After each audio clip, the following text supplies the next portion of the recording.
TV told me that if I eat bugs and pay more money to the government, my weather will be gooder. The Kate Daly Show starts now.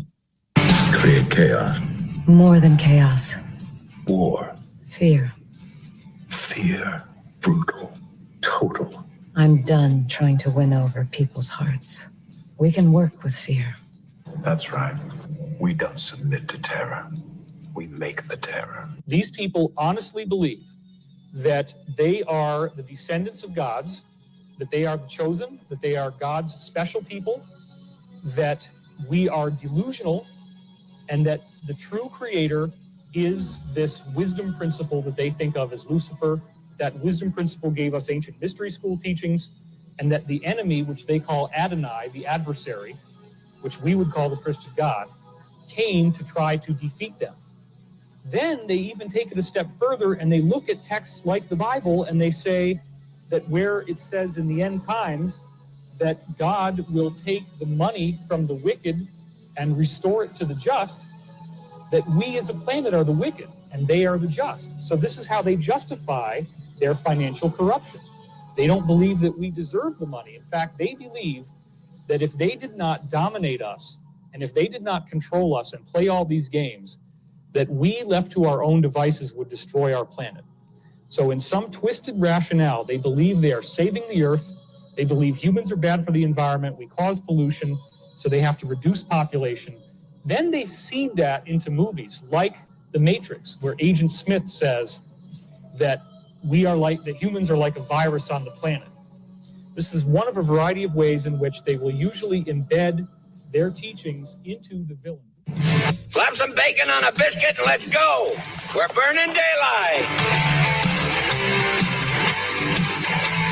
All right. Welcome. You gotta end with a little John Wayne. I gotta have some levity here because it's getting weird out there. Welcome, Kate Daly Show. I have Melissa, Midwest Melissa, with me today. And we are going to be talking about Palentir. Really, that's what they should have called it, Melissa. They should have called it Palentir. I know. Hold on a second. Let me turn this off. And so this is crazy. Melissa, welcome. Midwest Thank Melissa. you. Yeah, you bet. We're going to be talking about Palentir and some things that I didn't even know about this. And this is kind of surprising, actually. It's just a little strange. Anyway, one of our listeners says, I need more cowbell. Thanks. We always need more cowbell. There's no time where there should not be, or where there should be less cowbell. There should always be more. Mm-hmm. So Susan is out today. And so there's a couple of things we're going to be covering today.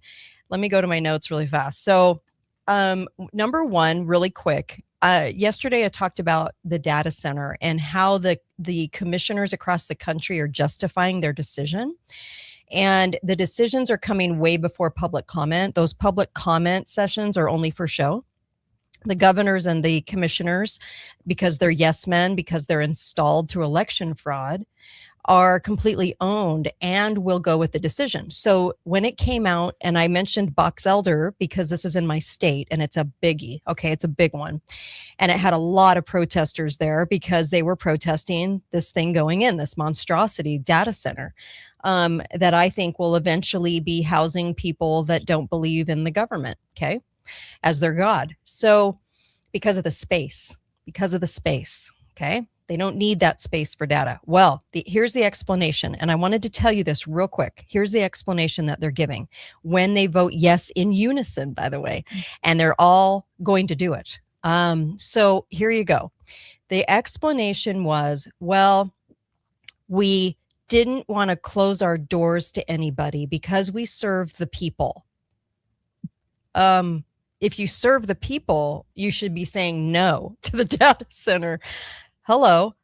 But the explanation that you're going to hear over and over again from these little demonic commissioners, okay, the yes men, the on the payroll men, okay, are going to be, we can't say no to somebody wanting to come in and bring industry and jobs. So therefore, we did this for you. Even though all you people are against it and all showed up in volume to say no, we are going to do this for you. Now, I heard these excuses all the time coming from commissioners. Whenever I was asking about land grabs and things like that to the commissioners that are in my area, they always came up with an excuse. These are the latest excuses. So it's always going to be, oh, this is done for you. We don't want to say no to anybody. We're not kings. I was like, you're the commissioners. You're supposed to keep the feds out of us, out of our areas, and especially like this with these land grabs. And that's how it's going down all over the country. So I just wanted to let you guys know. We're going to be talking a little bit about Met Gala secrets. It's not about the Met Gala, because I know you don't give a crap about the Met Gala. But you should care about some of the signals, the colors they wear, the things that are kind of forecasting and telling. And there's some information you might not be aware of with the Met Gala, and why the media covers it so extensively. Why the Devil and Prada movie came out at the same time as this week. Just know that there's more behind the Met Gala than meets the eye, and we'll go through that. And also, pastors are meeting with intelligence, supposedly talking about coming UFOs and talking about information that's going to rock biblical knowledge and biblical testimony. Now, that is Project Bluebeam. We'll get to that because we told you 10 years ago this was going to be happening, but it gets a little crazier. So hopefully we'll get to that too. I don't know if we'll have time. If not, I'll do it tomorrow, but hopefully there's time. So we have to start this out, Midwest Melissa, about the Palentir, because this guy is, there's so many shades of evil to this guy, and this guy's really connected to Vance, and I'm a conservative, so I'm telling you this guy's connected to Vance, and it's not good, and I can't wait to hear what you have to say on this, on Palentir. First of all, I'll let you know that Peter Thiel is a conservative, so you can relax. Uh-huh. That's what he says. Oh my gosh. He's a libertarian conservative. Yeah, I'm more scared than ever. After we talk about some things that he's said and done and his company has said and done, you can decide whether he's a conservative and what even does conservative mean anymore. Uh-huh. Okay, so we'll start here. That the USDA just signed a $300 million deal with Palentir. The USDA. Yeah. Mm-hmm. Yes. What they want to do is they want to bring all of the data from all of the farmers in all of the states together in one giant database that will be managed all by Palentir. So, for example, farmers get subsidies. They're covered by insurance that is federally, like disaster insurance that's federally subsidized. So if the tornado comes and knocks your entire crop down, you get a payout. They get subsidies for things they grow or don't grow, or they need extra cash for compliance with environmental regulations, whatever. So apparently the Department of Agriculture Secretary, Brooke Rollins, announced this 2-year modernization effort. And she said, this is going to be a single streamlined record that will allow the farmer, no matter where they go in the USDA system, to be tracked wherever they go. Oh, it just makes me want to vomit. Okay. Well, that's bad enough, right? Yeah. But the fact that it's, so here's the pitch. We always know how these things get sold. This is going to be so great, right? Right. Less paperwork, fewer payments, fewer trips to the county office. It's all going to be good for you. And it's good for the taxpayer too, because now we'll know where those tax dollars are going. Well, convenience, safety, everything's always built on those lies. It is always built on that. But who did they give the contract to? $300 million deal to Palentir. Palentir is as ubiquitous as Jeffrey Epstein. They are everywhere. They are absolutely everywhere. Peter Thiel is everywhere. if you don't know his background,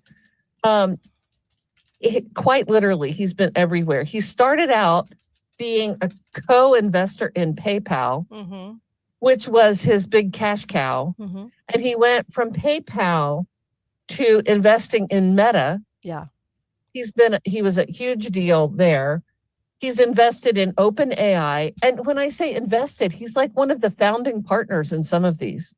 OpenAI, Stripe. You remember? Oh, yes. Yeah. Anduril, SpaceX, and Rumble. Because he's a big believer in free speech. That's what he says. Oh, I'm not sure I believe him about that. He's about as conservative as Elon. I mean, I know people go, well, I like what he says out of his mouth. I remember when Lindsey Graham was saying how conservative he was, and he was on the Trump train and all of that. And I remember going, Lindsey Graham isn't going to change his stripes, right? His stripes are very closeted, but he's not going to change. And people were like, oh no, but he's saying the right things. And so you have to acknowledge that. And I was like, no, you don't. You have to acknowledge it. You just have to realize who these people are. And he was besties with McCain, who was horrid liar. Okay. And so I look back in history at all the times when conservatives fall very naively, because I am a conservative. I know, I know conservatives, and we fall for these people because they say some conservative things and we want to believe, and we're so naive, and actually they're really horrific. So yeah, they're not conservative at all. Kind of like Schwarzenegger that I mentioned yesterday was not, he's not a conservative, never has been, but they go under the label so people believe it. I never understood that. Well, let's give you a little snapshot into Peter Thiel's business model. He has a single conviction that markets reward monopolies and competition erodes profits. He said he never wanted to invest in any business unless it had a potential future as a monopoly. Yeah. That sounds conservative. Super. Yeah, super. I know. And think about what he has invested himself in. Yeah. This is the guy. Palantir is the Uber extraordinaire. Yes. Surveillance infrastructure company. Yeah. They are the data gatherers for everything. Yeah. And they are very heavily connected and invested with the government. Yes. Everything that Peter Thiel was kind of he was on the sidelines during all of the Doge stuff. He didn't take as prominent a role as Elon Musk, but he was part of that. People don't know that about him, or it's not widely known. But they have connections to ICE, meaning they have developed monitoring software to find and track illegals, and then Peter Thiel is a big advocate of mass deportation. Yes. They have big contracts with the Pentagon. They have big contracts with the IRS. And now let's hand over to the, wait. Before we get there, I need to find in my notes here. I found it very interesting that one of their biggest contracts is with the Israeli military too. Of course. The Israeli military is a hot button issue in the United States right now. Hot. And here's Palantir. And here's Peter Thiel saying, I believe in monopolies. I believe in total surveillance of everything. Yeah. And yeah, let's have these contracts with the Israelis. Yeah. Because he's a globalist, truly. So 100%. Israel, America, Europe, what's the difference? We are one. And they tell us this We all the are time one. in the press. And I find it really, really disturbing. I know. I do that too. he's going to have control. They're going to have data about every single farmer. Yeah. Everything that he's putting. And, anymore, if you haven't been in a tractor lately, I'm assuming many people have not. But tractors are just like everything else. They're like our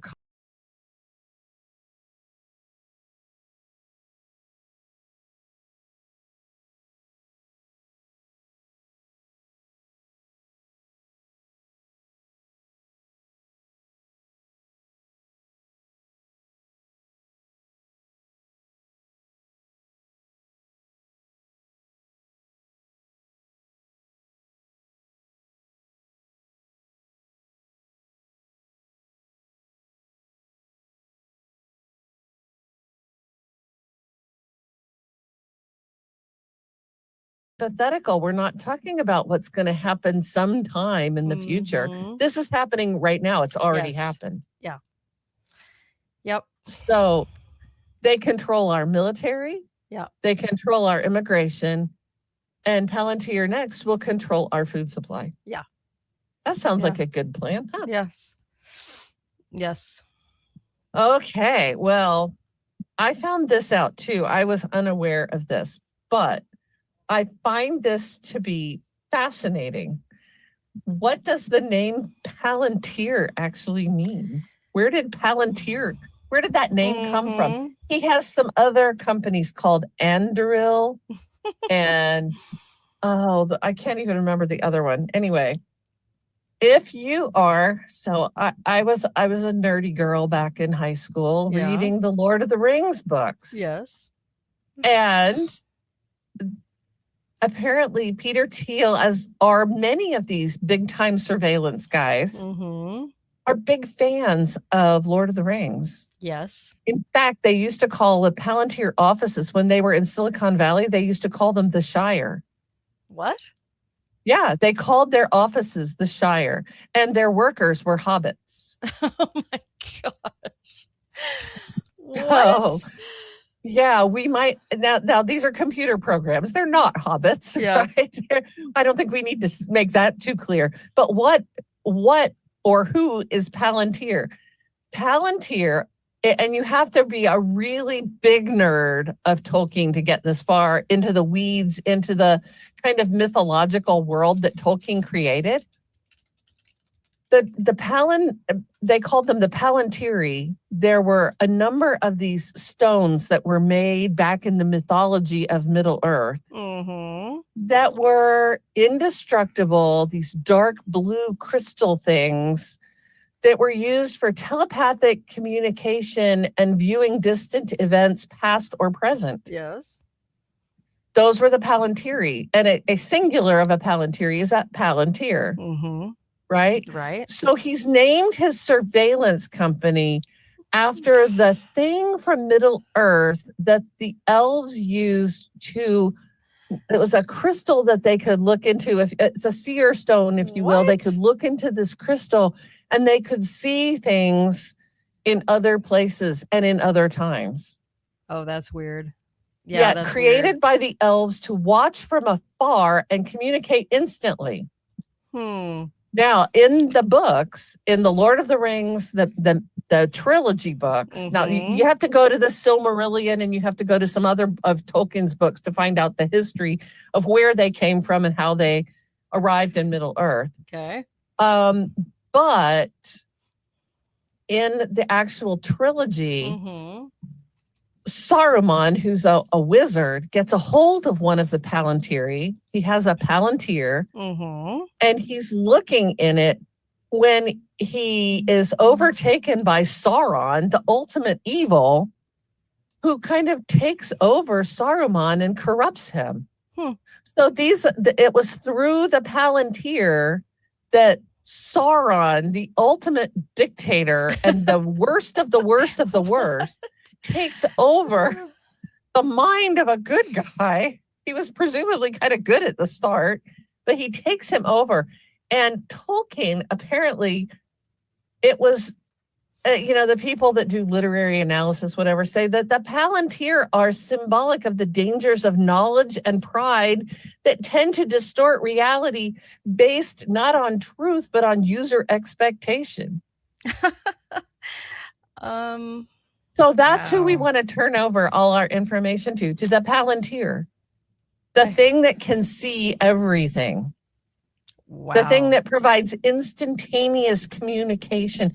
And you know what? I do not believe, not for 1 minute, that these people that name these things name them accidentally. And I believe that. Yeah. If I'm a church organist, and I would pick a theme for the Sunday, and I would pick songs that had a theme that only I knew.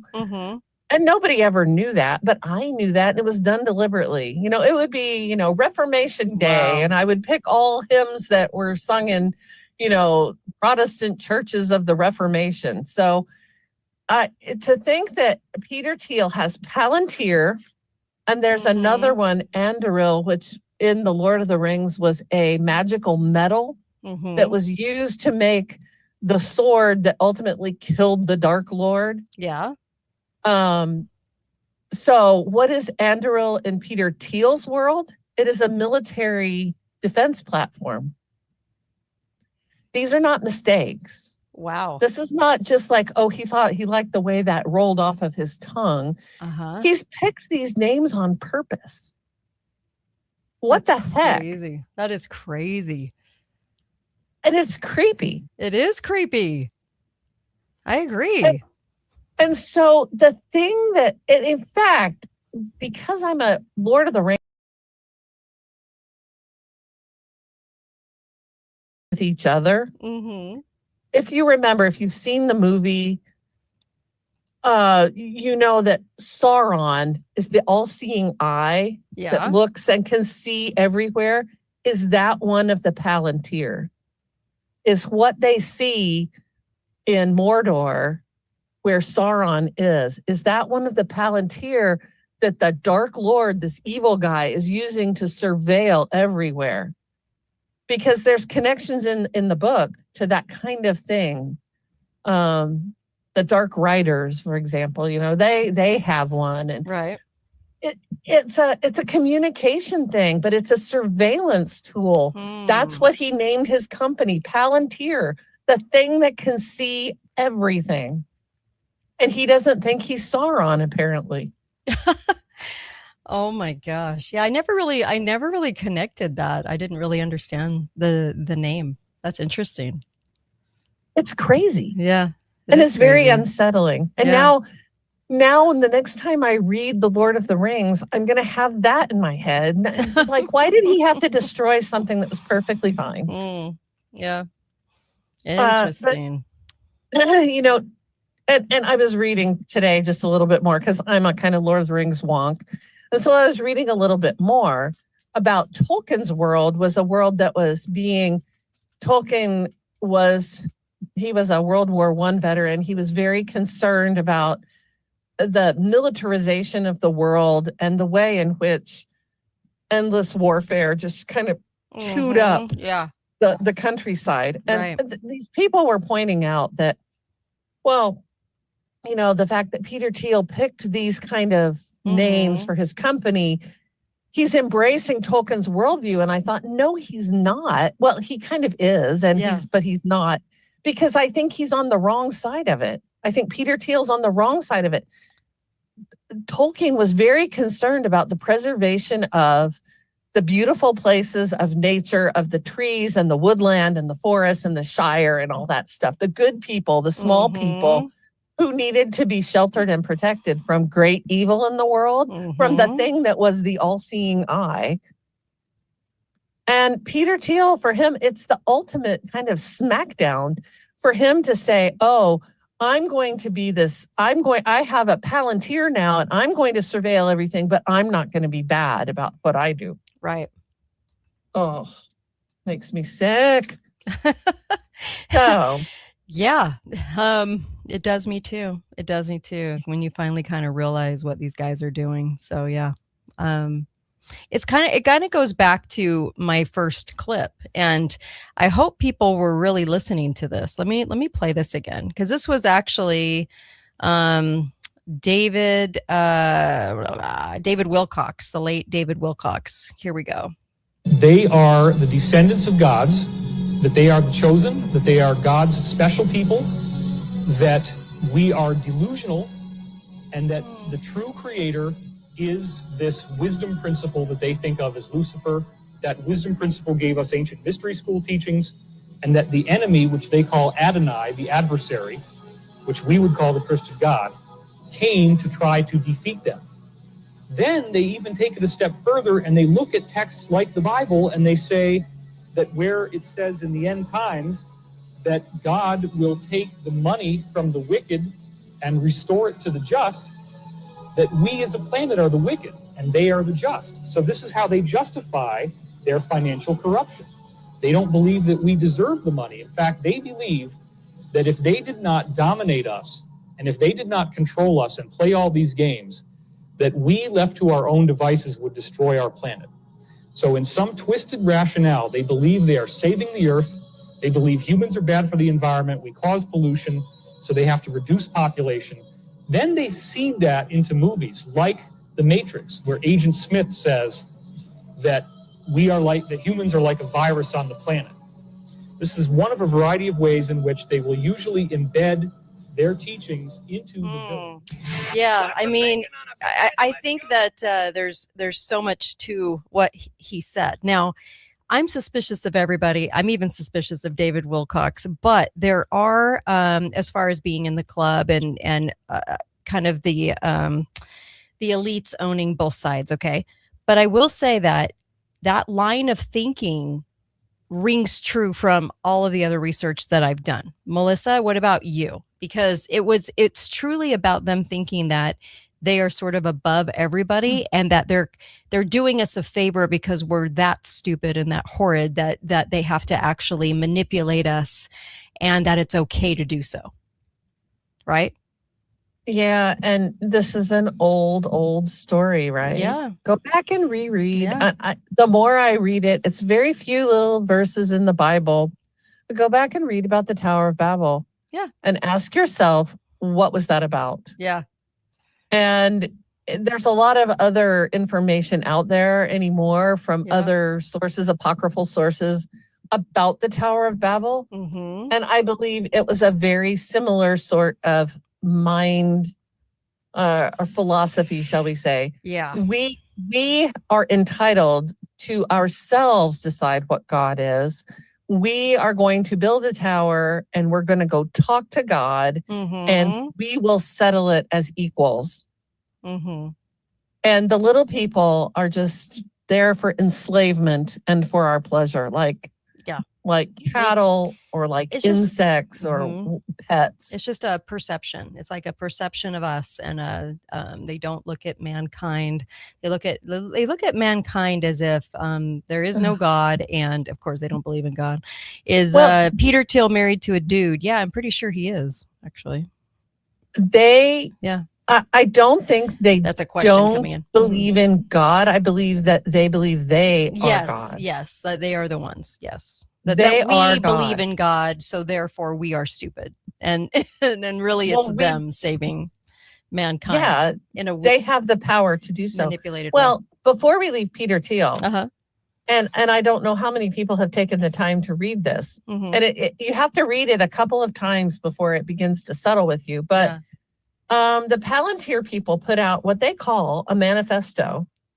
You know, manifestos are usually written by serial killers in my observation, but whatever. Or controlled false flags. That's fine. Well, controlled false flags. So they have their own manifestos. They have 22 points on their manifesto.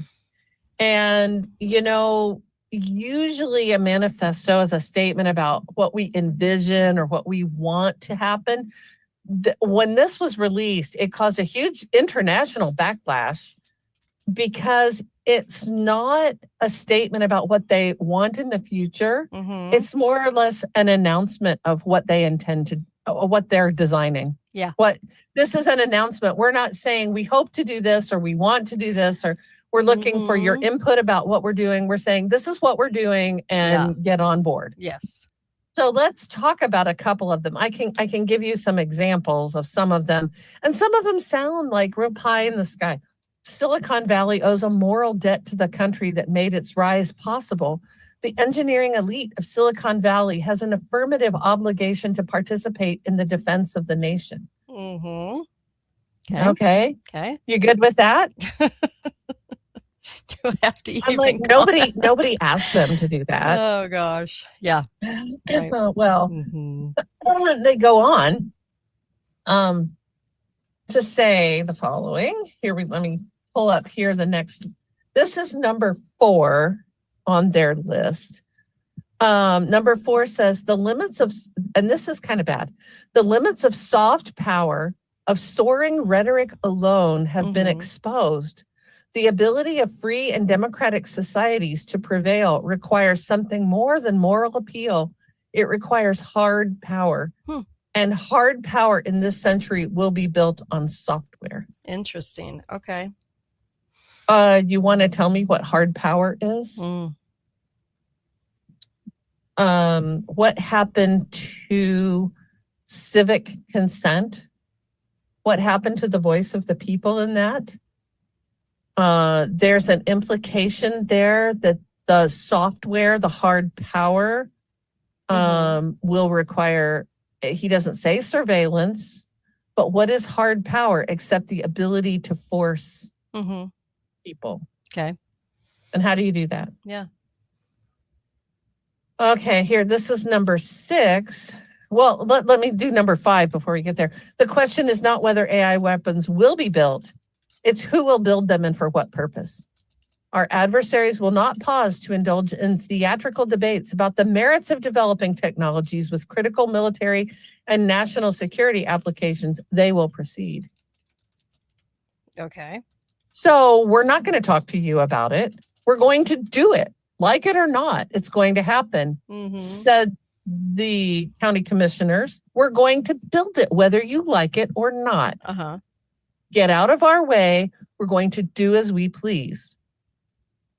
These are not values that are rooted in anything that is connected to American values. Right. Right. They're not even rooted to the values of Middle Earth either. So just for, okay, number 6, national service should be a universal duty. We should, as a society, seriously consider moving away from an all-volunteer force and only fight the next war if everyone shares in the risk and the cost. What's that? You know, yeah. I don't have to read too hard between the lines. Yeah. So not only do they want AI surveillance of everyone, we want everybody in the military too. That's not a volunteer force anymore. That's a that is a draft. That's a conscripted army. Yes. And everyone will serve. Yes. Some of these, there's a whole bunch of them here about government. Public servants need not be our priests. Any business that compensated its employees in the way that the federal government compensates public servants would struggle to survive. Be real. Let's see. The next one. The atomic age is ending. One age of deterrence. The atomic age is ending. And a new era of deterrence built on AI is set to begin. And so that's kind of like all these statements. It's kind of pie in the sky. What is the age of AI? Yeah. Well, the age we're in. I mean, we're getting it sold to us as, see, it's free and it's a helper, and it can do things, right? I think there's a lot of lies behind it too, but yeah, it's the age of AI. It's the age of be scared. What does that really mean? Yeah. The age of AI means they will have the power to surveil everything. Yes. That's the only way you can achieve deterrence is if you know what everybody's doing all the time. Right. It's the age of digital ID. By the way, one of the contracts Palentir has is with the New York Police Department, the New York City Police Department, and they said, we will develop for you. Oh, what is that called? It's like Minority Report, predictive policing. Yeah. So we're going to stop the crime before it happens. Amazing. How do you do that? Yeah. You have to know what everybody's thinking all the time.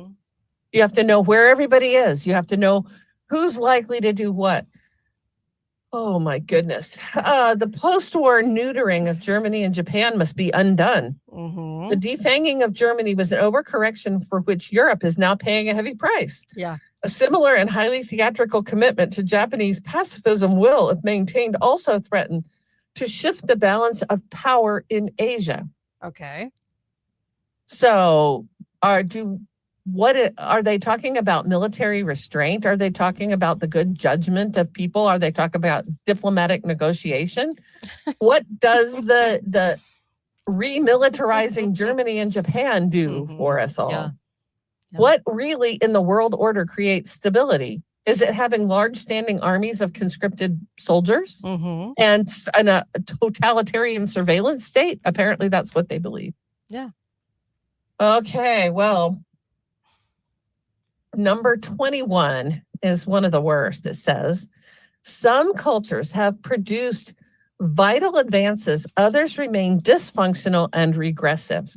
Mm-hmm. All cultures are now equal. Criticism and value judgments are forbidden.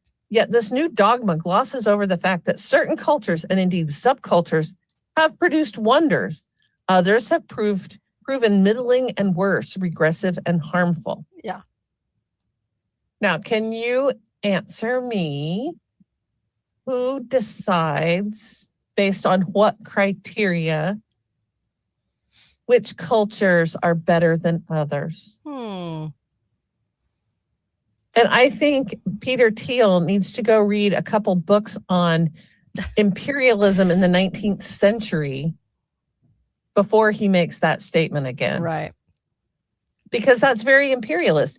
Who decides which cultural values are the best? And what are you going to do about it? Yeah. What happens when whatever those values are embedded into the surveillance AI and you step outside the box? Yeah. Are you now Shaka Zulu trying to fight the British in South Africa? Mm-hmm.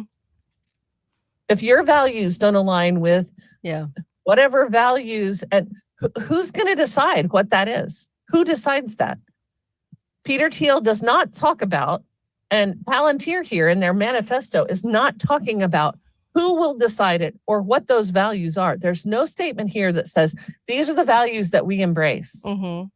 He's just saying, no, we're going to do it our way. And if you don't like it, we have the firepower of AI to make it be whatever we think it should be. Right. And we've talked about this before. My husband's like, well, the question is, who's going to control the AI? And I said, I don't even think that's the question anymore. I said, I think the AI is going to control AI. We're going to get to a place eventually where the AI, we've talked about this before, AI has already gotten out of their sandbox once. Okay. What happens when AI is making its own choices about what's valuable? Can we put them back in the box? We would have to unplug the whole world. Yeah. And who's ready to do that? Yeah. Oh my goodness. That won't happen. So, yeah, it's, yeah. One of the articles that I was reading had this statement, and I think it's truly profound. Technology is not neutral. It just automates judgment. Interesting. That is a very worthwhile thing to think about. So the people who are rubber stamping AI data centers, because I think we should quit calling them that. I think we should actually begin to call them AI surveillance centers. Yes. If we shifted the vocabulary a little bit, it would make it easier to see what they really are. If we stopped saying president and just said deep state, that would be better too. we never identify the thing by the thing anymore. So, but technology is not neutral, and the people who are saying, "Oh, we're doing this for jobs." How many jobs? Somebody needs to challenge them on that. How many jobs does a data center bring? Yeah, about 10 usually. Right. And at what cost? At what cost to the environment? At what cost to the people that live there? At what cost to the energy grid? At what cost to the water tables that we all have to be aware of? Yeah. It's just ugly. Are simply data centers. Here's a comment coming in. Data centers are simply a big thumb drive from Trail Runner. Well, yes and no. I actually think with the space involved, data centers are a lie. We don't need that kind of space for data anymore. This is not 1960. I think they are eventual prisons, but you can't get prisons built in the United States under the name in which we would call them. So I actually think basically not prisons. I should say more of like mental instability centers for people that don't believe the government. I actually think this is where people will be housed. I don't think it has has anything to do with actual data. If they can store the data they have right now, you don't think why would they need a data center in every city unless they were going to house people there for space? So they're massive. Yeah, they're massive. They're too massive for the for what they're saying that they need. So yeah. Well, the conclusion that many people globally have read through Palentir's manifesto here, and the conclusion that has been reached by many is that this is a statement of citizens need to be managed. That's all it is. And freedoms are to be controlled. The question remains then, who will be the controllers? The technology is being built for whom? Yeah. And the thing that really, there's no accountability built into any of this. So if Palantir develops a predictive crime program algorithm that says, oh, I'm likely to go commit a crime because I fit XYZ, whatever profile they've put on me. Yeah. Who's accountable for that? Who do I go to complain about it? And AI is not right all the time. Right. And everybody says, well, it'll get better. It's going to get better. Well, yeah, it probably will. But predictive, how do we ever know? That flies in the face of people who believe in free will. Yeah. Yeah, I might have all of the predeterminations for, a certain disease, and I still never manifest it because of other choices that I've made in my life. Or maybe it just is a random thing. There's, they assume that all of humanity can be programmed into an algorithm and everything can be known. And I don't agree with that. Yeah. Some people are asking about why I'm saying the data center. The data centers are going to lie about the electricity and water usage because it's not going to be as needed as you think. And it's a way to get people out of owning homes because you can get the home, but can you insure it? And can you live in it? And can you afford the utilities? And I know this because Larry Finkster, like I said yesterday and many other times on the show, got up at Davos and said, all the electricity and water go to the data centers. I actually think it's a huge lie. You can agree with me or not agree with me. I could care freaking less. So I think it's a lie. From all the research I've done, I think it's a lie. So the data centers themselves, because I'm getting a lot of comments about this, sorry, Melissa, is That's because the data centers are being built for alternative reasons and they're being used as a catalyst to hike utility cost and water costs. This is why you're getting all the media on board, never asking a single question, always beating the drum of, oh, they're taking all the water, they're taking all the electricity. And we will not be permitted access to even see what's inside of these buildings at some point. Like you will not be able to, no one's going to be able to verify that they're actually using the amount of electricity and water. And I do think when Larry stood up and said at Davos, you're last on the rung, people, your utilities and water, you're the last to get it, which means the prices go up, they're hiked. So yeah, I think it's a huge lie being used. They do not need this kind of space for data. They don't. Data is very tiny. It does not need this. And so this is a lie. These buildings are being built for alternative reasons. They've done this before in society. This isn't the first time. Go read a history book and figure out that when they pop something up, when they put something in, it's usually a lie. And I went through this the other day. I went through this on the long held plans show as well, where I said this was the lie. This is why they installed DHS, but it wasn't for the reason they said. It never is. So people wake up. This is not for the reason they're saying it is. So you won't be able to live in your home. You'll have to rent and be happy because you won't be able to afford a huge house payment. On top of that, huge utilities, huge water costs, and huge insurance bill. Okay. All of this is going to a certain direction. And I hope people recognize that. So anyway, okay.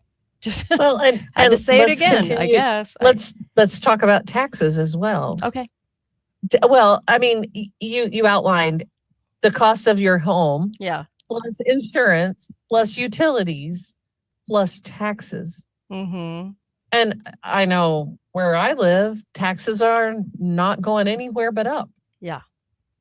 There's a lot of lip service being paid to discussions about taxes, but they don't really mean it.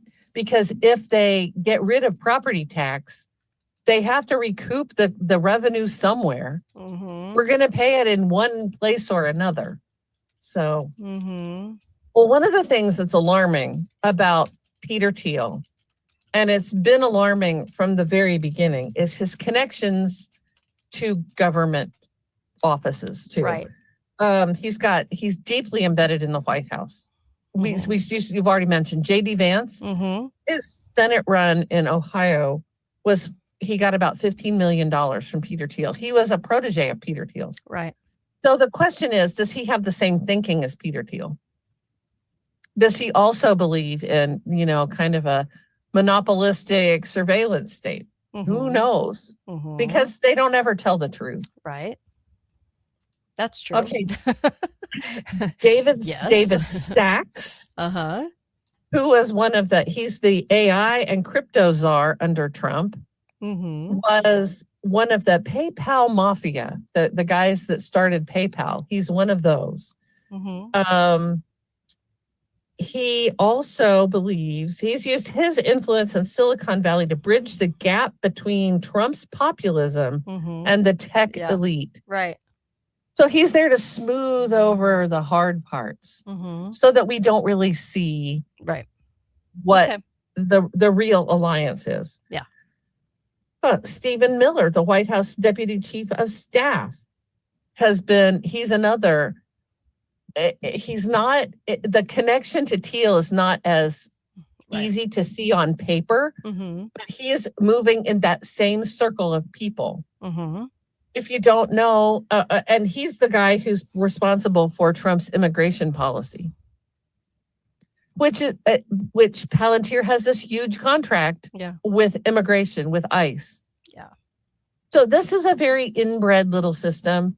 And I knew that we were headed for big, big trouble when right after the inauguration, Mm-hmm. Trump brought Larry Ellison and Peter Thiel and Elon Musk all up and clap, clap, clap. And don't we love these guys? And we're going to be the number one in AI in the world. Well, I'm not sure I want to be the number one in AI in the world, because what does AI really mean to me? Mm-hmm. Well, right now it means I can make goofy little memes. Mm-hmm. I can get ChatGPT to do something funny for me, or I can use it to Right. colorize a picture. Mm-hmm. But that is not the real power that these guys are talking about. They're talking about mass surveillance power. Mm-hmm. They're talking about, and Peter Thiel is invested in financial systems, Mm-hmm. military systems, our agriculture system. Yeah. He's invested in our political system. Yep. He's an incredibly powerful man, incredibly powerful. And right now he's just playing it quiet, and people aren't really looking at him. Yeah. I wish Palantir is incredibly profitable. I by wish the way. people would see that same thing about Elon too. Elon is not who you think he is, and not you, but just in general. And same kind of thing though, like parading around as a conservative and trying to get people to naively accept. And it's not. Well, it's, Peter Thiel is invested in SpaceX. Mhm. These guys all know each other. I know. They're all Yeah. they're all part of the same club. Yep. It's just sitting here talking about it, it really does feel Yeah. very much like we are in an imperial system where there's going to be, these are the guys that they go to their little men's club and they smoke cigars and play pool and they decide what's going to happen to the rest of the world. Mm-hmm. Yes. And it's an imperial system, and they are the imperialists. They're just as Mhm. bad as Lord Kitchener ever was. Mm-hmm. So it's sad. It's so sad. And what's the most sad is that after this manifesto was put out, their stock, the investment portfolio for Palantir barely changed. Yeah. People all over the world were like, oh my gosh, this is horrible. Look what he's saying, read between the lines, connect the dots, do all this stuff. And Americans just don't care. Is it going to make me a buck? I'll invest. My husband was talking about this the other night. He goes, I was talking about, I hate Palentir. I hate Peter Thiel. And my husband said, oh, they're making a lot of money. Should we invest? I said, if you do, there's going to be trouble in our household here. I do not want you to invest in our own enslavement. Yeah. Funny that we I do don't that want to on so many levels in America. Our tax dollar is going to so many things that enslave us. Yes. Well, this is going to be a very direct enslavement. Yeah. Yeah. So I don't know. What do we do? How do we get past it? I don't know. I don't either. I will say that there's a lot. I want to introduce. I want to kind of go into the Met Gala for a minute. Is that all right? I want to talk about this because this is weird. This is just bizarre. So let's just talk about this for a second. So people, I understand that you could care less about the Met Gala. Like I could care less about the Met Gala too. Like who really gives a crap, right, about this generally. But I do want to mention some things that I found kind of interesting to the story of this, because it has to do a little bit more with where we're headed. Okay. And there's some things about it that are very telling, because I wondered if there was, this was what got me on it. I wondered if there was kind of a mechanism of code of symbolism that was attached to it for the celebrities, right? So that was my question going in. I mean, you've probably wondered, right, about it, Melissa? Met Gala? I don't give too much brain space to it. No, I know. I don't either. It's like watching the circus for me. Okay. I turn it on and I want to see the outrageous people, what they're wearing. Okay. And but I have no idea what they actually do at the gala. Okay. So the people that really have a lot to do with the gala are not shown. The celebrities are shown.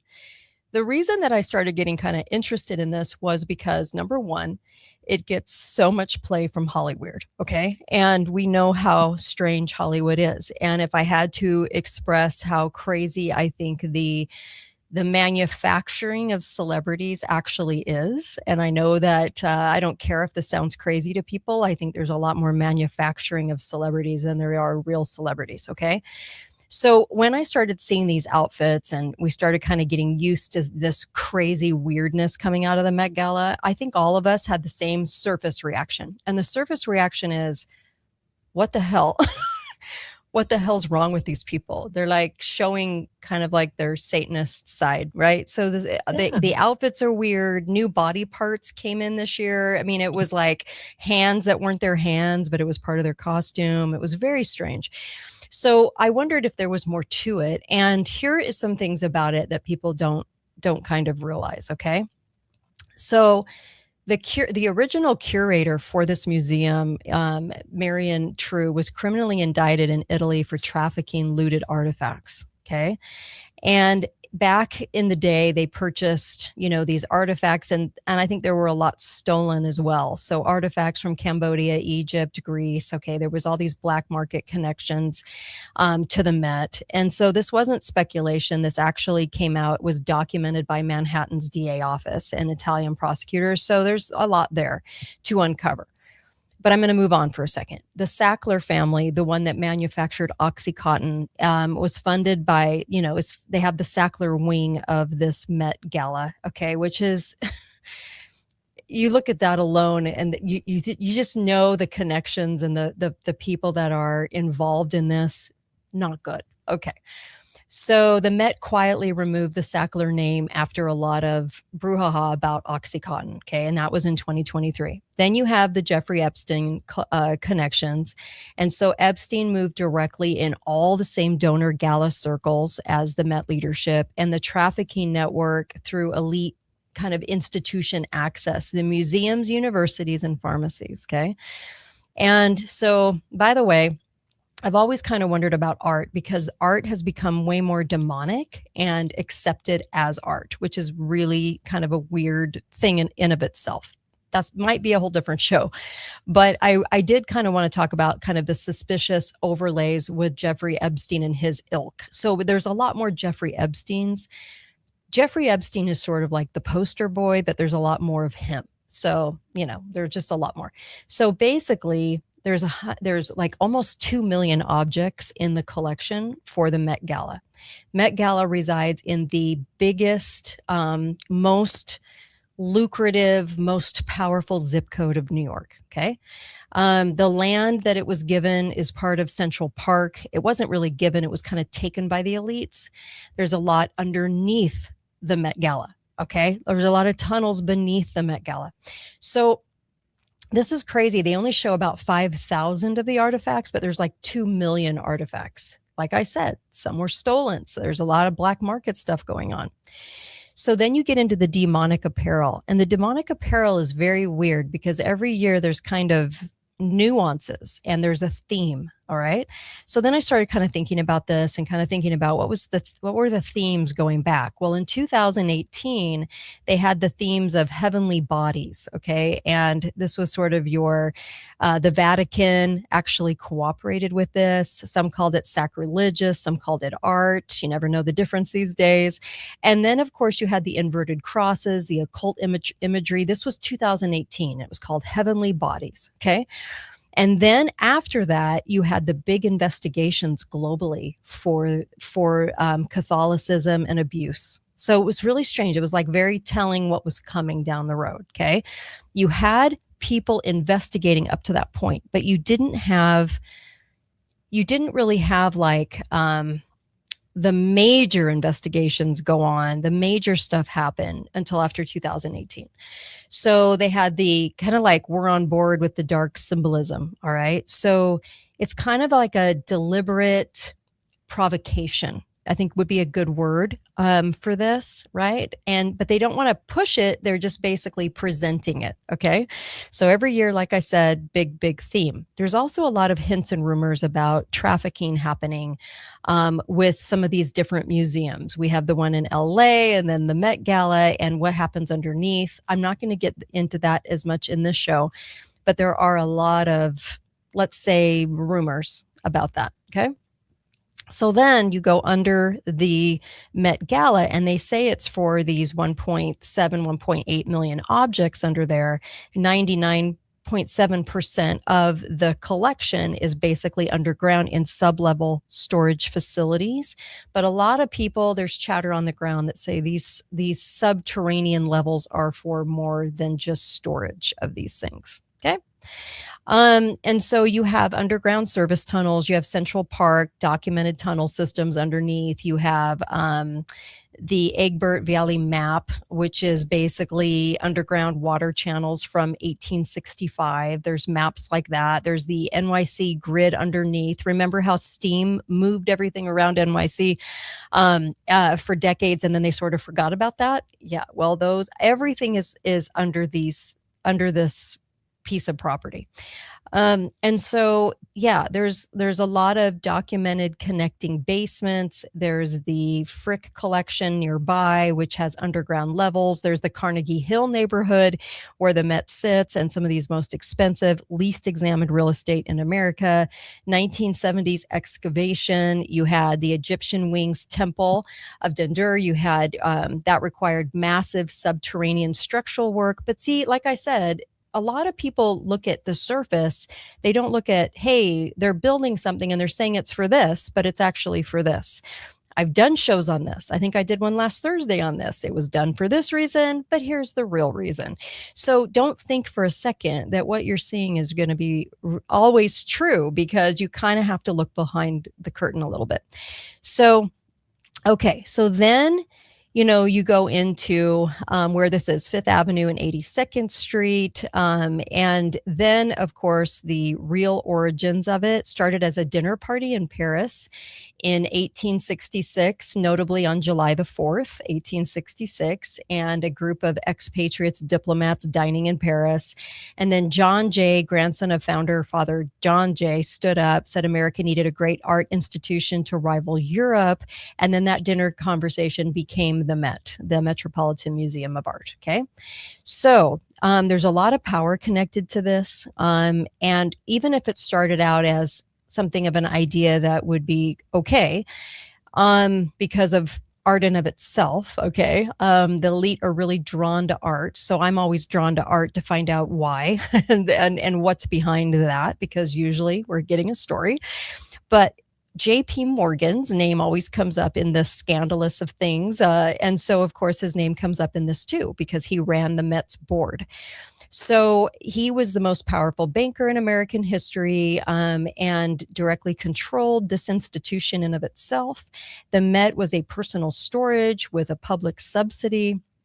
And of course, the accusations that were later proven that they were looted European and Egyptian artifacts. And then after his death in 1913, very strange year for the death, when we had the Federal Reserve spring forward that year. But anyway, his son, JP Morgan Jr., donated pieces selectively, kept some for himself. Okay. He wasn't a patron, he was an owner. Okay. So you have the Vanderbilts, the Rockefellers, the Carnegies, and the Havmayers, all having Standard Oil, steel, railroad monopolies, all of these families basically involved in this. Okay. And the Heavenmeyers were American Sugar Refining Company. Okay. So then you had the land deal, and the Met was built on the Central Park Island, and this island owned by New York City, but they were given a sweetheart deal by the city government, all the wealthy founders, to own this land. Now, you get into, so I basically am like going over the history pretty fast here, but the structural control mechanism, the city owns the building and the land. Private trustees control the collection and operations. No democratic accountability whatsoever. Tax exempt status. I don't know if people realize that too. The model has never changed in 150 years on purpose. What's interesting is a lot of money comes into the Met through donation. I'm going to air quote donation. Okay. So where's that money going? Because it goes through Anna Wintour. So very strange that there's a lot of cash going through there, millions and millions and millions and millions of dollars, which we know there's a lot of money laundering. Okay. So then you have the real power, and you have the costumes, and you have all of these things. And so why do they use Hollywood to show up in their demonic costumes? So basically, this is the concentrated gathering of the year of the entertainment industry power brokers, the fashion house executives, the tech billionaires, the political donors, and the media donors. But the media focuses on just the stars showing up in their weird ass outfits. So I'm just telling you, there's all the people you're not seeing at this meeting. Okay. So concentrated, this is the access is the point. The costumes aren't the point. The access is the point. And they have new people showing up. So when you get an invite, it means you're in the club. Like this year, it was Sunday Rose, the daughter of Nicole Kidman, right? It was Blue Ivy, the daughter of Beyonce. Little witchy Beyonce. So it was interesting. You always have to look and see who's getting invited in, because there's a lot to be said about those particular people. A lot of people get invited in, and then all of a sudden they're like the big, huge star of Hollywood, right? So pay attention to that. And then you have Anna Wintour, the Vogue editor, Condé Nast chief content officer. Okay, she controls every single invitation. Melissa, what movie came out this last week? Oh, The Devil Wears Prada 2. Oh, Yes. no, wait. You must be talking about the Michael Jackson movie. No, No, it's Devil Wears Prada 2. Yeah, the Anna Wintour special. I don't think that, the Devil Wears Prada. It's kind of interesting that they call her that. So here we are with this woman controlling all the invites. Okay. And so it's basically the Hollywood stars are paired with certain fashion houses, right? And they pay to have their celebrity dressed, but they have to be invited to do so. They're put together, in other words. Okay. They're like an arranged marriage between the person that does the costume and the star, because the person that does the costume is basically telling the star what they're going to wear. Okay. Because these are like mannequins. The stars are like mannequins. There really is no point to the stars being there. It's just that they're there to wear the outfits and catch the attention. But is there more behind the outfits that they're wearing? Okay. So you have the look is done by the fashion house and the stylist. You have the narrative, which is the PR firm, entertainment media. You have the symbolism. This is covered by a creative director with a certain aesthetic agenda that they're given. They're given a theme, okay? So they're not just showing up, they're given a theme. And then the coverage, Condé Nast, Hearst, the same elite media circles. If you notice, your feed is covered probably, and the news cycle is covered in pictures to shock you from this event for a reason. And they do it every year. They cover it extensively. Okay. So the celebrities are essentially this mannequin that shows up. They wear what they're told. They get covered. The imagery spreads. Mission accomplished. Okay. So the shock and awe of all these people showing up is a little bit more like the shock of it because it's so crazy and weird. At the same time, there's more here. So all right. So Alexander McQueen, he's into the death imagery, the occult symbolism, the dark ritual aesthetics. Okay. You have Givenchy, Rick Owens, the Balenciaga. Okay. And this is inverted Christian symbolism, occult patterns, ritual adjacent staging. So you have a lot of this going on. And then it goes back decades, by the way. Coco Chanel, this was esoteric societies in 1920 Paris. Yves Saint Laurent, they were in occult aesthetics, North African mysticism. You have the Council of Fashion Designers of America. Their galas are like featured imagery in, it would be called Masonic. The Masonic that was kind of taken from the true Masonic, right? The temples that go all the way back to Adam, but then again, perverted into a different genre of crazy. So you have a lot of different things going on here. You have the Overton window strategy. So the normalization agenda. And so this is basically show extreme imagery at an elite event. And then basically the media covers it completely, covers nothing else. Public is shocked. They show it again. Now you're kind of like less shocked. And then they repeat until it's normalized. So this is what is shocking in 2015 or 14 is pretty much mainstream by 2025. We're not really shocked by it at all. We expect this level of nuts, right? So then they have this sort of culture thing. The inverted crosses become fashion statements. You'll notice these on your pop stars and your Hollywood elite, right? Your demonic imagery becomes creative expression. You could also say this about just generally art too. Occult symbolism becomes aesthetics. And then you had the 2018 Rihanna as the Pope. You had direct Catholic mockery. You had 2019, you had multiple inverted cross outfits. So then you had this theme coming across from the stars. You have the lion headdress in 2023. This was animal symbolism. You had the Doja Cat red demon look, right? So not subtle at all. So 2023, not accidental, took months of planning, teams of designers working off of direction, not just being creative, not just being the creative type. Okay. So then basically this Met Gala becomes this event with very dark costumes and a kind of like a power, consolidation ritual, if you will. And then, this goes to basically these patterns over time. And so you kind of look at the different years and what they were kind of signaling. So when somebody wears purple, you'll remember Hillary, purple, lots of purple, right? And her ilk, okay? So exclusively royalty, right? So you're royalty of the deep state. Red is sacrifice power. White and black together is symbolism, very kind of duality, esoteric meanings. Gold is divine right. So you have all these different colors being used, and every year kind of different themes in those colors. Not all the stars do that, but a lot of them.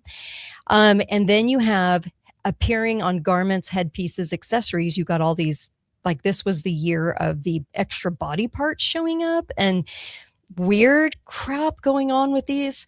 Very, very weird. You have the Versace reoccurring serpent themes. You have the black wings. When you see the black wings, this is a specific allegiance signal. When you have the white wings, kind of like a different signal entirely, right? And then, of course, you have trauma-based mind control in the butterfly, the monarch. You'll notice that was used a lot.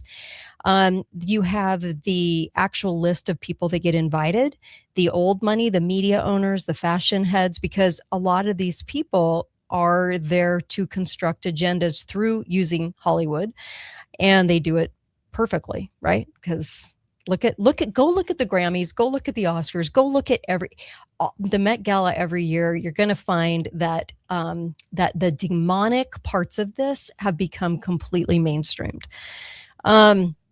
So when you see these fashion sort of things hit, it's like you saw fashion in the late 60s signaled kind of a sexual revolution before it became mainstream. The AIDS crisis, whatever AIDS was, imagery appeared early in the 1980s before public awareness. Surveillance aesthetic happened before mass surveillance normalization. You had transhumanist, right? These aesthetics appeared on the Met runways years before it happened in mainstream cultural conversation. So a lot of things like this that are kind of just strange, right? And you have your visible people, your stylists, your publicists, your managers, but the other people really aren't seen. The actual power brokers are not really seen. Then you have your exposed spine, vertebrae imagery. This is submission symbolism. This means I'm submitting. Okay. You have your chains. This is punk and edgy, but it's a bondage to elite signal in certain circles. You have your crown of thorns. This is religious commentary. This is like mockery signaling. You have your exposed single eye, which is a makeup trend, which is a trend you see all the pop stars, a lot of Hollywood doing it, with the eye. And then this is kind of like, I think that's one of the most consistently I'm on board the train kind of messages, right? The head coverings. So a lot of things that they're wearing actually mean something. And the celebrities, right, versus the symbolism versus the normalization. The normalization is the purpose. And I think once you kind of realize that these people are dressing for a super, like an actual thing, like 2025, it was tailoring Black style, like tailored for you. And this was a lot of slavery, slaves to fashion was the message on that one. And then you had, oh gosh, I mean, there's more. There's like the black dandyism,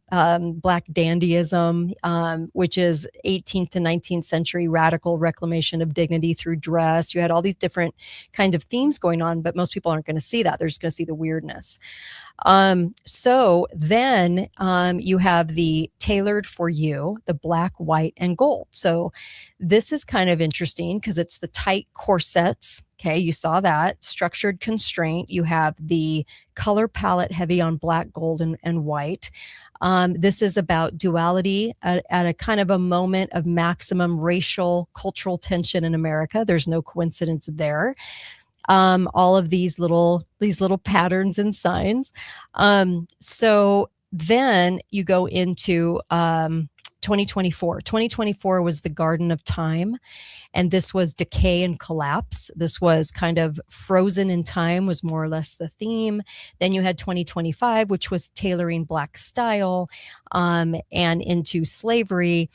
Very weird. And then you kind of had going into even more weirdness, right? The art market is currently at $65 billion annually. Least regulated financial market on earth. So I think there's a lot of money laundering there. And I think that's why this is done at the Met Gala. You have this, well, very, very, very, very weird. So did the CIA, this was another question I had, literally create modern art? And then you go into the demonic art. And I would say yes, it's documented history. The operation called the Congress for Cultural Freedom ran from 1950 to 1967, and they the CIA covertly funded abstract expressionism as a Cold War weapon. You have the rise was partly engineered, Jackson Pollock and the ilk of that. And then you had the cultural Cold War. I think the Cold War was actually a lie, but in of itself, but you had the cultural Cold War. So this was literally set by intelligence and has never been dismantled. And then, so you're looking at art combined with Hollywood, control mechanism to brainwash. And then you're looking at this Met Gala. And so, people are kind of wondering, okay, well, what does this year's theme mean, right? So what is going on now? I mean, are you wondering about that, Melissa? What is this year's theme? Oh, what is, I think it has, there was a lot of reproductions of famous artworks in weird ways. Yes. What was the theme? I don't know. Well, actually, this was kind of weird because I actually asked Chat GPT about this. Not Chat GPT, it was actually a deeper AI. Okay. And this was kind of weird, but basically it was, we own the resistance. That's what came out of AI was saying that this year's theme is we own the resistance. So what you think is the resistance is not the resistance. So I thought that was really strange. And also the body part aspect of this was very, very strange too. So what they're basically telling us is both sides are owned. And they're also basically saying, we're destroying beauty or the reference point of beauty to bring you a controlled culture with a new beauty that we feel is beauty. So darkness serves the people who own the art world. That's why you see so much of this come out at the Grammys, at the Oscars. You see it with Hollywood. You see it with fashion designers. And then, of course, museums with art. It's getting a lot more it's not spiritual. People could go, well, that's beautiful. But then you have a lot of pieces that aren't, they're very strange, but they're being kind of heralded as art. So it's kind of like changing the aspect of art is really what it's about. So it's yeah. Performance art. Performance art. You know, mm-hmm. Yeah, it's, yeah, which has been a thing in the art world for quite a while. And then you have sort of the money laundering. There's a lot of money attached to this. Like I said, you have a person like Anna Wintour, okay? Her father was the editor of the Evening Standard. Her grandfather, I think, was prime minister of United Kingdom. She's very hooked up into the club. She basically ran Home and Garden into the ground, but ended up as the editor of Vogue. Even though she was horrible at her job, she ended up staying and even being awarded all these awards, right? All these awards of Dame Commander of the Order of the British Empire, and then the Metropolitan Museum Art named after its Costume Institute complex after Wintour. And then you have the member of the Order of the Companions of Honor, and you have the Presidential Medal of Freedom, which is an award given usually to the hacks of the club. So you have all of these things going on at a time when she should have lost her job for running Home and Garden into the ground because she added fashion into Home and Garden. She should have been excluded, right? No. In fact, The Guardian came out, her little brother works for The Guardian, has called her the unofficial mayor of New York City. She has that much power.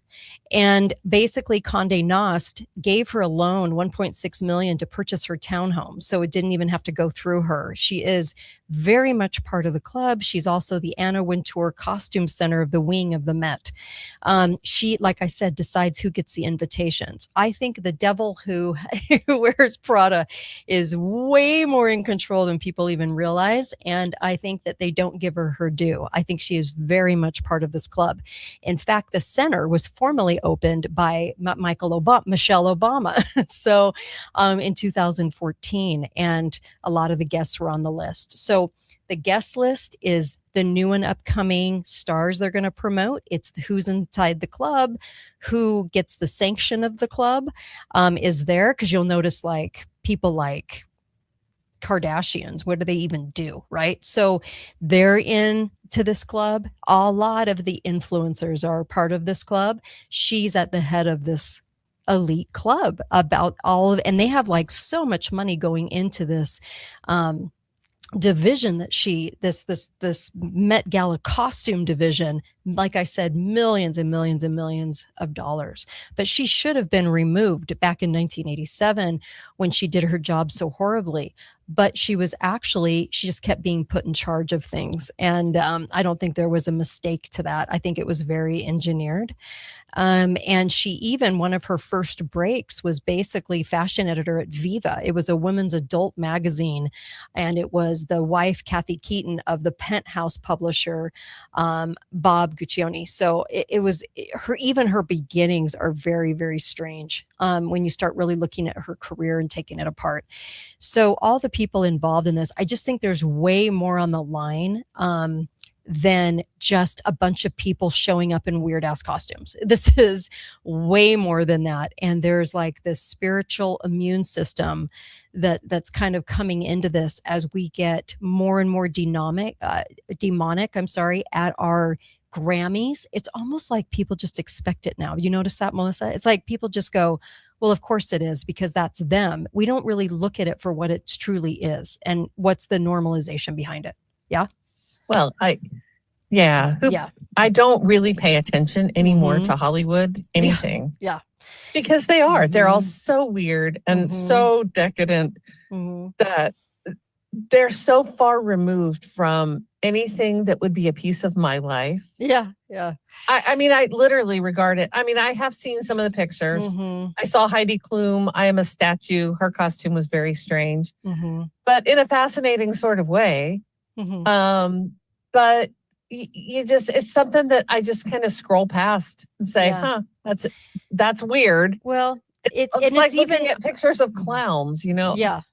I'm actually, so when I'm looking at it, I'm looking at on a spiritual plane, like what this is about. I'm Christian, and I will tell you, the images carry energy, right? So there's an energy to this, and it isn't really mysticism. It's more about, I think, psyop doctrine. It's more about psychology. It's more about neuroscience. So it's a lot more about kind of hitting us in places that we don't realize, the normalization of this. So modern art really is more about now, ever since the CIA got a hold of it, more about celebrating death, degrading the sacred, sexualization, making darkness beautiful. It's more about kind of spiritually changing what we see and what we feel. And that's really, I think, what's behind this event. And this is why it's covered so much in the press. Hasn't anyone realized how much this is covered? It's more than just whiplash to a car accident type of thing. Like, oh, a car accident, I have to see what's happening. This is it's deeper than that on its agenda. And so there's a reason that they're covering this. And there's a reason they have specific religious symbols. The pattern isn't random. Madonna and the Holy Virgin stuff that she was doing. And they had elephant dung one year. And then they just have all kinds of different things. Giuliani, who's part of the club, but maybe not in the higher echelons, tried to defund it at one time. And then they turned him into the villain. You guys remember that? And now he's not doing fantastic. He's in the hospital. But there's lots of different things about Christ. You had the crucifix submerged in the artist's urine one year. There all kinds of different things like that. And of course, the spirit cooking, all of those kinds of things that cropped up that we were seeing a lot of in Obama's years. That was insane. And of course, Marina, right? That art, Podesta art, was some of the creepiest art I've ever seen. You saw a lot of those images, right? Yeah. Yeah. But I think honestly that modern art, including this kind of performative fashion or what you're seeing in the modern art gallery, it's another stick with which to beat ordinary people. Yeah. Meaning they're either going to beat us for our stupid religion or our we're not smart enough to know what is beautiful anymore. And it's very in your face. Yes. I was at a gallery one time and somebody had painted a canvas black. That's all it was. It was just and I was like, this is dumb. This is stupid. It's Right. The emperor has no clothes. Yes. This is actually stupid. Right. Yeah. I agree. You know, so there's also the who showed up, what it signals. So if you got your first invite this year, it means something. Watch the names over the next 18 months. Who gets the invite? There's no question that the celebrities' children get these invites for a reason. They're kind of the next tier. And then, of course, you notice who wasn't invited after they'd been invited. Those disappearances mean something. And then, there's just, I think there's a lot more under the costume than people realize there is. And well, it's just, do you see what I'm saying? It's a way to signal to all of us. Yeah. That you are not us. Yeah. We are something special and you're too dumb to know it. Yes. You're too stuck in your little religious rituals, or you're too stuck in your idea of what's pretty. You're just so pedestrian and so not sophisticated. Yeah. You know, it's just a club. It's a club with which to meet people. And, you know, it's the emperor's new clothes. We need to just start saying to these people, this is really stupid. Yes. Why do you invest time and energy and money doing this? Yeah. Well, I think the celebrities are very much manufactured and owned. They are not their own entity. I think the best way to describe a celebrity is a mannequin, because they are willing to do whatever they're told to do to stay in the position of power and celebrity. So I think a lot more is manufactured on the Hollywood front than we ever would realize. And I've alluded to this. We've done a little bit on this on our shows. And I know there's a section of people that go, that's just crazy. It's really not as crazy as you think. not after you start investigating like Lookout Mountain and all of these places that are kind of forbidden for the public to see. I think there's a lot more manufacturing. It's another avenue down which, you know, we've been sold this idea that that celebrity is meaningful. Yeah. That it is, if we're famous, that gives your life meaning and dignity. And that's really not true at all. But we have a whole generation of people who just think that being famous is something to strive for, to achieve. Right. And those are the people that are totally and completely manufactured. In this way, it's the resistance becomes the exhibit. And so, but they own the resistance too. So there's lots of messaging going on. Well, they can say that, but that's not true, because we know who the resistance is and it's not them. Well, let's just hope Seriously. It's the people. Now, whether we can ultimately resist or not, I don't know that we can. Yeah. But the ultimate resistance will be left in God's hands, and they don't control that. And let's hope people actually resist against this, because the resistance that's there to lead us. Remember, people used to be public servants. It's kind of like cops used to be peace officers, but they changed the role. Okay. So those leaders, in Hollywood and in art and in all of these things, right? The people at the top, they control the perceived resistance. The people, you and I, are still we're the real resistance. But the real resistance isn't getting acknowledged in this. What they're trying to do is lead people. Remember when I said that most media hosts, conservative and of course left-leaning, they're all controlled. And a lot of people didn't want to believe that about the alt media. And what I say always now is, after being in the media for 16 years, I can tell you it is extremely controlled. There's very few people like me that are just there with no agenda, just want to know, just want to know what's happening. So very, very few people that are going to do thousands of hours, of research that we've done to do this show over a long period of time. So all I'm saying is the perceived leadership resistance that you think is the resistance to what is actually happening with mainstream media is not the resistance that you think it is. They own it all, just like they own Hollywood. Hollywood can appear to be resistance because they're appearing to kind of go out of the prescribed box, right? But they're not. It's actually an agendized normalization of evil. It's basically these people are used as tools for evil. It's a normalized thing.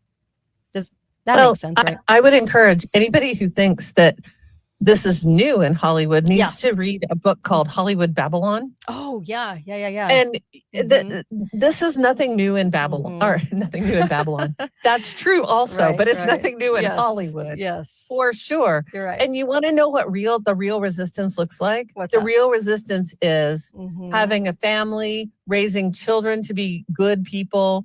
It's, caring for the people that you love in your life, Mhm. being a decent and honest person in your community. That's the real resistance. And that is not a claim that very many people in Hollywood can make. Yeah. So here's some comments. I've never seen a woman in a corset. No, they are. They're in corsets. In fact, Kim Kardashian was in one, but whatever. And then you keep saying Home and Garden, but that's not the right magazine. I'm suspicious of your diligence. Oh, gee, I'm so sorry. It was House and Garden. Sorry, Well, I got the name Home and House mixed up. Gosh, I'm trying to give a lot of info here. All right. So you gotta love stuff like this. Anyway, I always get these kind of off the wall comments that pick apart stuff, but let's go with like what I'm trying to tell people here. Okay. That no one's discussing today about the Met Gala instead of whether I said home or house. So sorry about that. I was never a reader of House and Garden. So. I will add this to your wheelhouse. Gosh, yeah. I have a degree in museum studies, and I will tell you that the fact that the Metropolitan Museum of Art has underground storage is not surprising to me. No. And the volume of what they have there is not surprising. Most museums that are worth their salt only display somewhere, usually it's about a third of their collection at a time. Okay. So that's understandable. I'm not questioning that. What I'm questioning is, no, I know. Was there more built under the pretense of the storage definition? Was there more built? Because we have a long history, even go back to Eisenhower. I did on the show the other day, a long history of building things and calling them something else or giving them this plausible deniability factor. So all I'm saying is, was there more built, but it was under the pretense of storage? I get storage. It would be a tremendously secure place to traffic people. Yes. That is for sure. Yes. Because the value of the collection of the art museum would be a very secure, very difficult place to get in and out of without people knowing. So what a great place to traffic people through. Yeah. If you had the ability to move people through there, no one else would know. Yeah. On the street level, no one would ever know. Yeah. Look, here's one. Holy crap, I want this conversation to continue with a smoked scotch. I love this crazy conversation. Look, don't shoot the messenger, okay? I'm here. Look at the photo beside me if you're on YouTube or the Kate Daly Show page on Facebook or Rumble or whatever, or X. That's the crazy. What I'm saying is there's more of an agenda to this. This isn't crazy conversation. Hell, that's crazy. Look at the photo. They literally have a person on the back of them. They look like a demon, okay? And this isn't even the worst. The other one had like fake hands and all kinds of weird, crazy crap going on. All I'm saying is there's more to it. And we have a hard time, especially leftists. If you're a leftist and you're on the thread right now, you have a very difficult time seeing the agendas behind it. This is why I did the show last week of this is what they said it was, and this is what it ended up being. And it's documented, okay? Documented that they lied about what they were building and what they were doing. I did a whole show on it last Thursday. You need to go re-watch that show. If you don't believe that there is an agenda behind the Met Gala, all the attention it gets, why they do it, what certain colors mean, what the theme of it is this year, okay? They're going to be building up more racial tension. That was one of the themes this year. It was the black and white theme and gold theme. So it was basically, we have more racial tension that will be manipulated this year, next year, the following year. That's what I'm trying to say. There's way more to this than just a bunch of crazies showing up looking like half-assed Satanists, okay? We're talking about an agenda. Agendas have been going on for a very long time. And if you do history, you actually look at history. And I mean look at history. Because leftists are kind of in this mode of they can only see today. This is it. This is the only box they're located in. They have a hard time seeing into the future of what's happening, what's going to happen, and they have a hard time looking into the past. Because if they look into the past and they identify that there were lies told, things built, different descriptions of what they were, and then it finally came out later, then you might be labeled a conspiracy theorist. It doesn't mean you're a conspiracy theorist. It means that you're recognizing the lie. So these people that go, this is a crazy conversation, you need to wake the hell up. What is your problem? Go back in history and look at all this crap. Melissa, remember the meme where the guy was like holding the guy's face and he's like, look, just look, just look in front of your face. That's what I feel like needs to be done to leftists, because they have such a hard time seeing yesterday or tomorrow. It's only today, how they feel today and what they know today. It drives me crazy, actually, because all this stuff is documented. The official theme this year for the Met Gala was costume art, and the dress code was fashion is art. Yeah. With that, having said that, they reveal what they think art is by how they're dressed and what they do. And it just reveals something I don't really want to see. About them. No one does. I mean, that's a total vacancy of no one does. But I've wondered if there's codes to things, there's reasons for themes, there's reasons for what is it telling us about what's coming? Is there something you can basically read in the tea leaves of some of these events? And I think there is. I think that there is a definite control mechanism of people in the club, and that's in the intelligence racket that might not even know they're in it, but they are basically kind of told, this is how this will go down. I think there are people more than willing to be part of that racket. I just think that there's more to this, as there always has been in history, by the way. There's more to this than meets the eye. And I don't think people even want to look under the cover. All they want to do is walk away going, well, that was weird. Look at society. Look at the path we're on. That's strange. And then they stop. They don't go any further than that. And I'm like, why would you not go further than that? I think this was designed for a reason.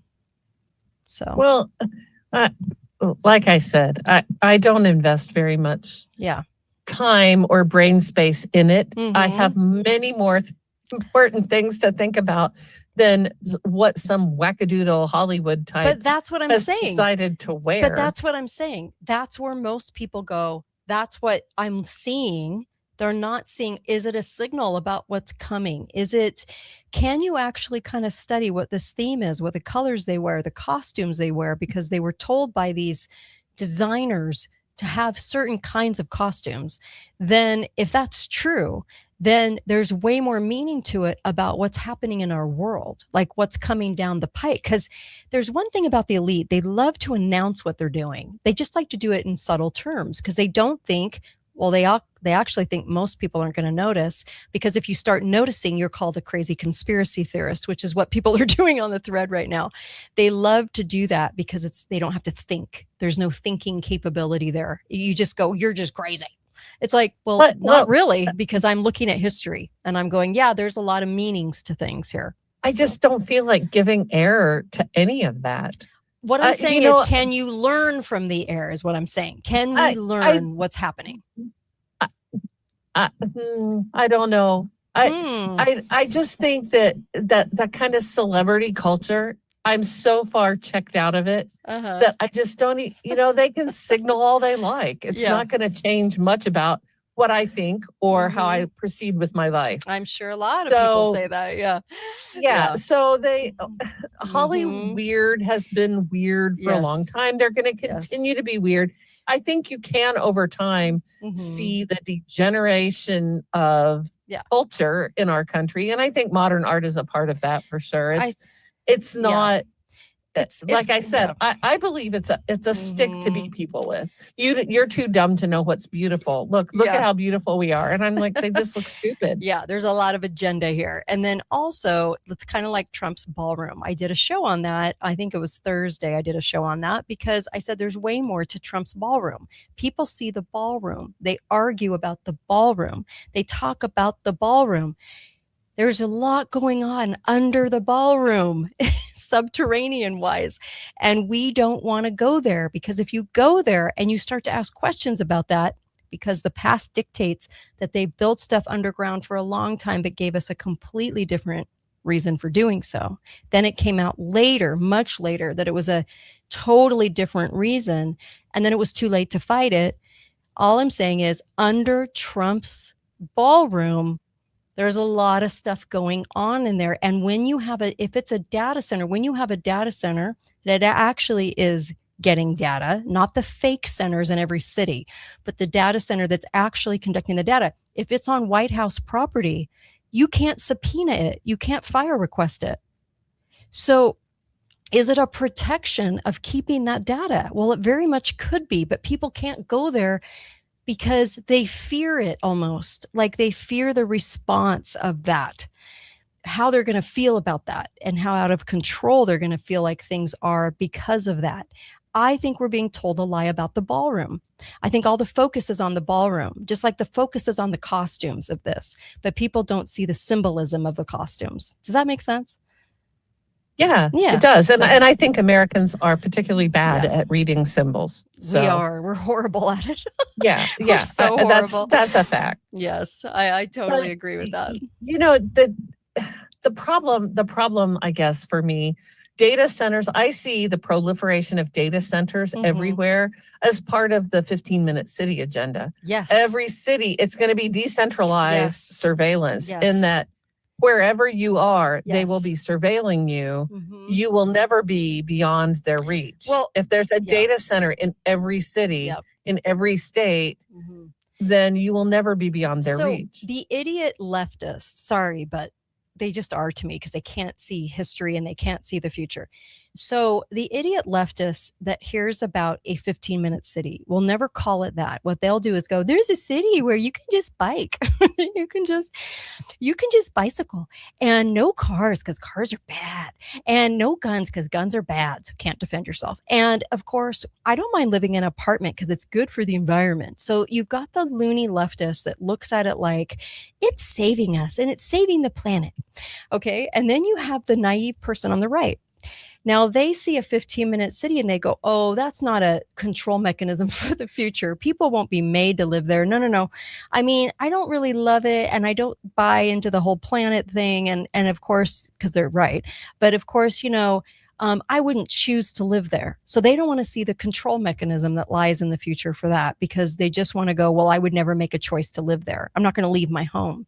What people don't realize is those 15-minute cities will be cities that control how far you go, and you'll have to get permissions, and it'll be based on climate lies. So it'll all be based on these things, and people won't understand why you then have to get clearance to leave, and why you have to get clearance to get your gun out of a vault so you can go hunt for the day, and why you have to get special permissions because, hey, if you travel outside our 15-minute city more than a couple of times this month, you're abusing the environment. They don't see that. So you have on both sides naive concepts of what the future looks like. And then you have a naive sort of one adopts it because they think they're doing something for the planet and it's asinine. Then you have one that wants to just ignore that it's happening. So that might even understand the control mechanism, but they just kind of want to ignore it because they just don't want to think that we're that far into this. So I think there's both, if that makes sense. I think for me, the middle ground is that, when I see choices being limited, that's going to be a bad thing for everybody. It's nice for somebody who says, well, I want to live in a 15-minute city because I want a place where I can bike everywhere and I can live in an apartment. That's great if that's your choice. But that's not everybody's choice. And what 15-minute cities do is they make that choice the choice for everyone. On the other side, if we don't see the coming surveillance and see our necks being put in the noose right now, seriously, I have just kind of tried to, I'm beginning to say, I just need to make peace with enslavement. What can I do to position myself so that my mental health is not destroyed when it comes? I know. How are we going to get through it, and what can we do right now that we wish we would have done for the future? Right. So because I don't see that there's entirely a way out here anymore. Yeah. I don't. Yeah. I just don't see it Mhm. because the system is so corrupted. Yes. However, Election fraud is real all across the country. Yes. We've lost our elections. Because the system is corrupted doesn't mean that I need to be corrupted. Exactly. So you carve out yourself a spiritual place in which God becomes the most important thing in your life. And I don't care. I know I didn't get to this story today. I'll get to it tomorrow. But when pastors are meeting with intelligence to discuss future UFOs and little green men, you're being lied to. And they're setting up a scenario. So go read Project Bluebeam. But all of this is coming. And one of the things that Project Bluebeam talked about was the unearthing of fake documents that would try to prove the Bible wrong. Okay. And fraudulent, and it's not true, but they're going to try to do it. And so we need to pay attention to things like this that are coming so that you're well prepared for them. Because if you just all of a sudden start looking at all these, what they are saying are true artifacts, but they're not, unearthing the Bible as a fraud, and you adopt those beliefs, you're right where they want you. So we have to understand what that is. Like, we have to understand that that's coming, that it's part of a plan. So spiritually, understand that God is the most important thing. Family is the most important thing. And all of the things that we create right now can help us get through it. And by the way, yes, people are asking, what is the image? Met Gala. So where else would I have a weird ass costume? Okay. Pictured on my YouTube show. Okay. If you just Google Met Gala 2026 and scroll through the images, you'll see plenty. Yeah. So anyway, people are asking this on YouTube. What's the picture? Met Gala. Anyway, so we just did a show on it. Anyway, look, there's a lot of people need to be asking more questions. Do you know the one thing that's missing in society? Curiosity. Curiosity is gone. It is gone. People aren't curious anymore. They're taught what to think and believe and how to feel about everything. And so just be aware of it, right? Just be aware. That's really the message here today. Be very, very aware that there's other things happening than the surface thing. So I so appreciate you. Thanks, Melissa. I really appreciate you. You're very welcome. You bet. And also, I just wanted to mention, look, people were asking me to publish this info on cancer, on what to do with, after all my interviews, after tens of thousands of hours of study on this. What would I say to do? What advice would I give you coming from the best holistic doctors in the world? And that was, this is what you should do if you get the cancer diagnosis and you don't want to go pharma, because pharma has such a huge death rate. So high death rate. So go to katetalks.myshopify.com, and basically you will get the info that you need. It's on the screen below. katetalks.myshopify.com. Get the ebook right now. It's worth $9. Okay. It does support the show, but I put it out because so many people were messaging me and wanting this info. And I kept sending it to people going, okay, well, I hope you get your help. Share this, because this is what you should do.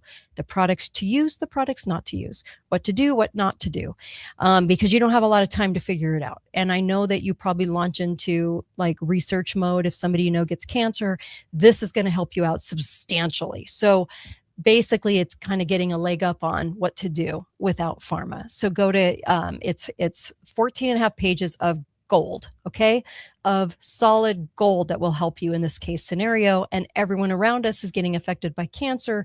So please go and get this. And it's katetalks.myshopify.com. Go grab it, put it on your computer, and share it with everyone you know. I don't care. Share it. Okay. So thank you. And by the way, be faithful, be fearless. Find out why I say that. Go to katedalleyradio.com. If you have any questions about anything I'm talking about, a lot of links are there.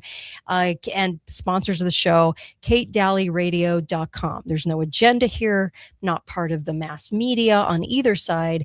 And I'm just here because I just want the truth about things. That's the only reason I do this. I love it. Been doing it for 16 years. And I talk about the secrets behind the media. So there you go. Anyway, thank you so much for joining us today. Thanks, Midwest Melissa. And I'll be back tomorrow.